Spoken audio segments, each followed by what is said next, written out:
Petrol ডিজেলের যে মূল্য বৃদ্ধি হচ্ছে সেই মূল্য বৃদ্ধিকে প্রত্যাহার করা হোক, প্রয়োজনে ভ্যাট কমানো হোক, ভ্যাট কমিয়ে পেট্রোল ডিজেলের মূল্য বৃদ্ধি রোধ করা হোক, যার ফল সরাসরি সাধারণ খেটে খাওয়া গরিব মানুষগুলোর উপরে পড়ছে। তারা কিভাবে জীবনযাপন করবে সেই একটা কঠিন হাহাকার পরিস্থিতির দিকে চলে যাচ্ছে।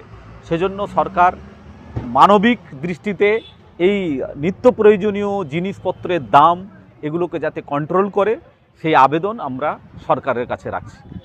পেট্রোল ডিজেলের দাম লাফিয়ে লাফিয়ে বাড়ছে। গত 10 দিনে প্রায় 3 বার পেট্রোল ডিজেলের দাম বাড়ল। 5 টাকা প্রতি লিটার পেট্রোল এবং ডিজেলের দাম বেড়েছে। স্বাভাবিকভাবেই পেট্রোল ডিজেলের দাম বাড়া মানেই পরিবহনের খরচ বাড়ছেও। আর পরিবহনের খরচ বাড়া মানে নিত্য প্রয়োজনীয় জিনিসের দাম বাড়ছে। ইতিমধ্যেই যা খবর আসছে তাতে দেখা যাচ্ছে যে সবজির দাম প্রায় 25 গুণ বেড়ে গিয়েছে, 25% বেড়ে গিয়েছে। চালের দাম 12% বেড়েছে, ময়দার দাম 12% বেড়েছে। তো এইভাবে প্রত্যেকটা নিত্য প্রয়োজনীয় জিনিসের দাম আকাশ ছোঁয়া হয়ে যাচ্ছে। সাধারণ খেটে খাওয়া মানুষদের নাগালের বাইরে চলে যাচ্ছে। যাদের নুন আনতে পান্তা ফুরিয়ে যায়, যারা কোনো রকম খেটে দুবেলা দুমুঠো রোজগার করে পান্তা দিয়ে পেঁয়াজ কেটে জীবনযাপন করতে চাই, তাদের পরিস্থিতি কিন্তু খুব ভয়াবহ এবং হাহাকার একটা পরিস্থিতির দিকে এগোচ্ছে। একদিকে বেকারত্ব, অন্যদিকে কাজের মজুরি নাই, মজুরি বৃদ্ধি হচ্ছে না, চাষিরা তাদের ন্যায্য মূল্য পাচ্ছে না। আর অন্যদিকে এই নিত্য প্রয়োজনীয় জিনিসের দাম হু হু করে বাড়ছে।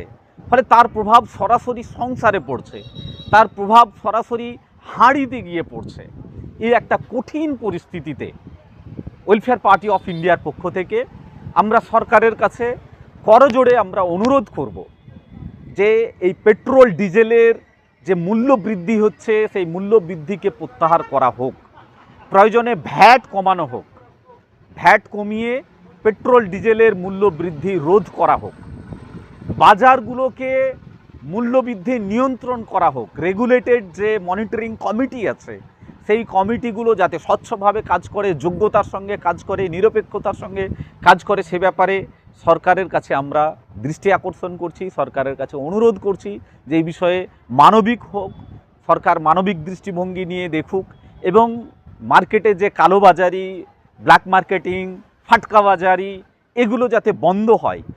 অসাধু ব্যবসায়ীরা এই সুযোগে তারা অতিরিক্ত মুনাফার জন্য যতটা বাড়া উচিত ছিল তার থেকে অনেক বেশি বাড়িয়ে দিচ্ছে।